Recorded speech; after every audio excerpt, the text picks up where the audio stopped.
Olá, tudo bem? Meu nome é Adson e eu vou falar um pouco sobre juros compostos.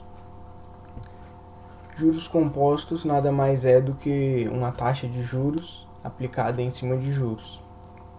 E basicamente essa é a diferença do cálculo do juros simples.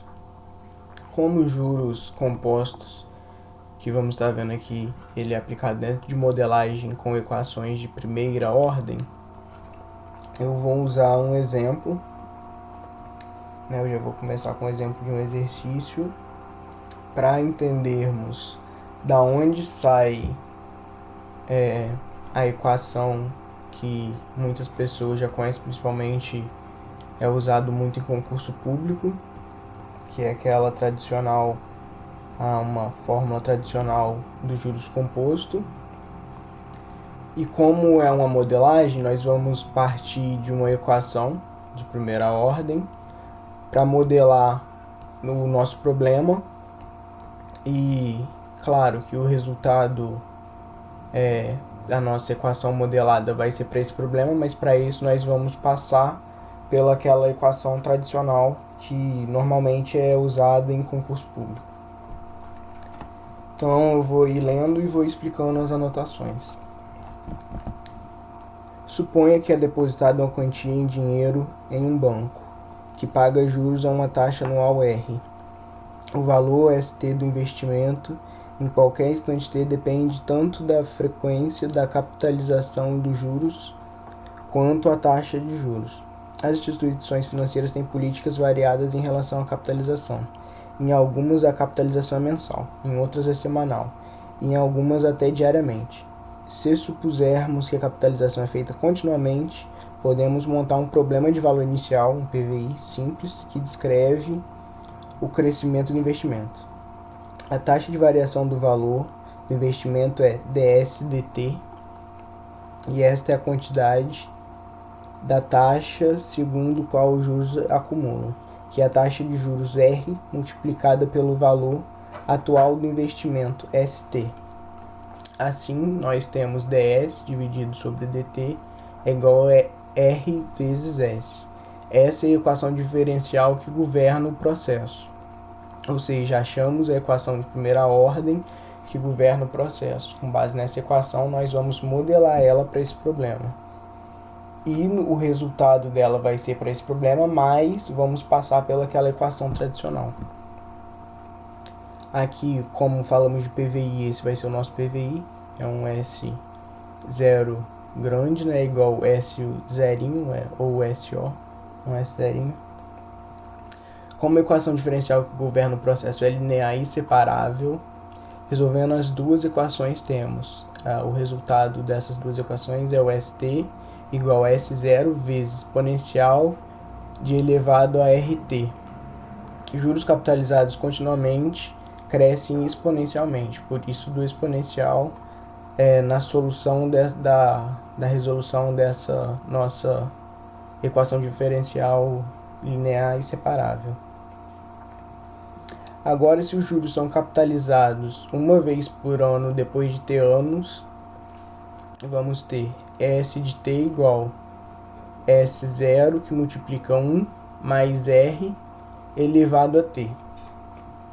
Bom, agora note que essa fórmula que chegamos, depois de simplificar ela para T anos, note que é a mesma fórmula que temos, que muitas pessoas usam em concurso público, que é a fórmula geral para juros compostos, onde M é o montante, que equivale ao ST, o C é o capital, que equivale ao S0, e o I, que é a taxa, equivale ao R, e o T de tempo, que é o mesmo ali.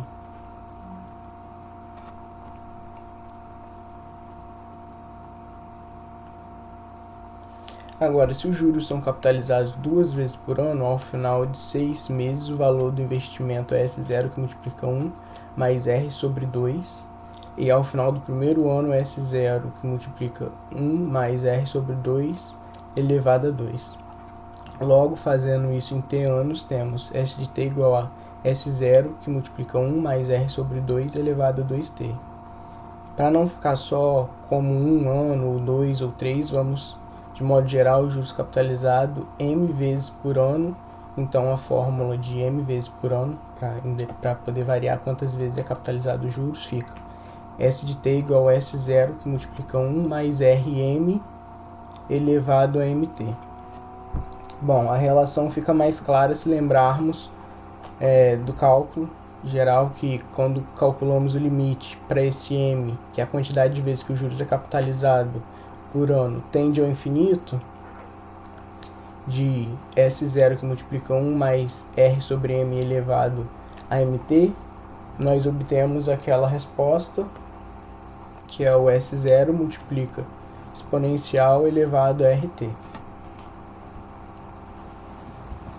Bom, nesse exemplo, a gente tem uma tabela para mostrar a diferença da fórmula que tem o M, o R e o Mt, e a fórmula que tem o exponencial, que é o S0 exponencial de RT. Aqui variando os anos, e aqui o M, 4 meses ou 1 ano, e aqui a fórmula com o exponencial. Então podemos ver a diferença nos resultados, para vocês poderem ver que realmente faz, mesmo que seja bem pouco, mas faz diferença nos decimais. Ou seja, seguindo nesse exemplo 1,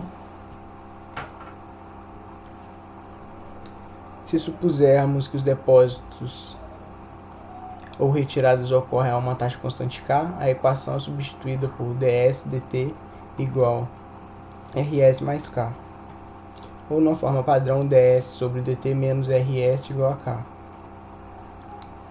Assim, o K é positivo para depósitos e negativos para retiradas. A equação acima é linear com o fator integrante de exponencial de menos RT, o fator integrante dessa equação linear.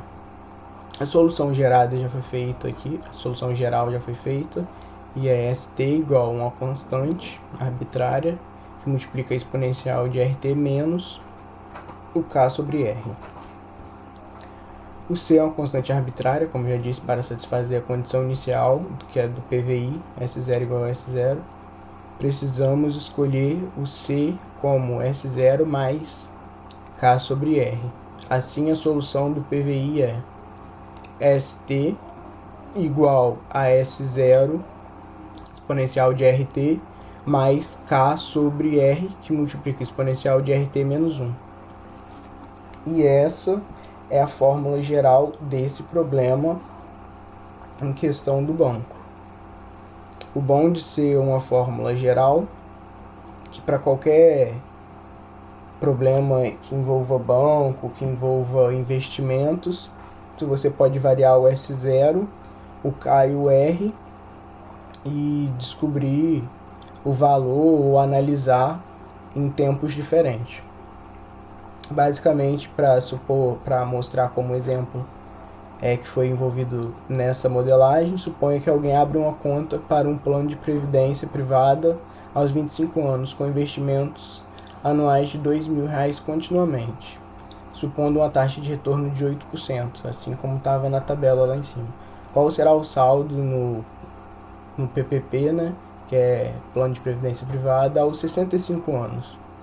Temos o S0, que é 0, o R, que é o 8% ao ano, que é 0,08, e o K, que é R$2.000, que é o que ele vai investir. E nós queremos saber o S40, porque ele abriu os 25 anos e quer saber o valor 65, ou seja, 40 anos depois. O S de 40 vai ser igual a 25.000, esse 25.000 é o valor de K sobre R, dá 25.000, multiplicado ao exponencial de 3,2 menos 1. Esse exponencial de 3,2 aqui é o RT, que dá 3,2. E fazendo essa conta na calculadora, chegamos ao valor do montante do plano de previdência privada dele de 588.313. Sendo que o que ele investiu foi 2.000 a cada ano durante 40 anos, ou seja, ele investiu R$80.000. Então, desses 588.313, 80 mil daqui foi o investimento dele. Ou seja, no caso, teria dado um rendimento de 508.313. Então, esse é um exemplo clássico de juros compostos segundo essa modelagem. Um outro exemplo de juros composto, para finalizar, é que durante quanto tempo um investimento de R$5.000 deve ser aplicado a juros compostos a uma taxa de 1,8% ao mês para gerar uma quantidade de R$5.767. Bom, aquela fórmula geral, ST igual a S0 que multiplica 1 mais R, rendimento elevado ao tempo. Aqui nós temos o 5.000, que é o S0, o ST, que é igual a 5.767, o rendimento, que é 1,8 ao mês, dividido por 100 é igual a 0,018. Aplicando esses dados, né, da questão na equação de primeira ordem aqui, que fizemos, 5.767 é igual a 5.000, que multiplica 1 mais 0,018 elevado a t. Aqui a gente tem que ter o conhecimento de logaritmo, né? É uma propriedade de logarítmica aqui para descer esse t. Então a gente sabe que log de a elevado a x pode jogar o x para baixo e ficar x que multiplica log de a. Então, usando aqui, vamos ter o logaritmo. A gente passa 5.000 dividindo, log de 5.767 dividido por 5.000 é igual ao log de 1 mais 0,018 elevado a t. A gente desce o t, continuando com os logs, e passa o log que está multiplicando pelo t dividindo. Então, vamos ter que t é igual ao log de 5.767 dividido por 5.000, dividido pelo log de 1,018. E aí não pode cortar log com log, a gente tem que usar uma calculadora aqui para calcular a divisão desses dois logaritmos e chegar num valor de t.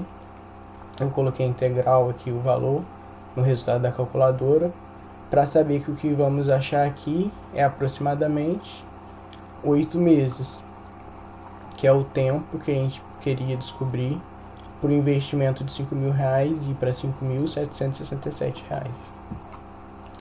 É isso e obrigado.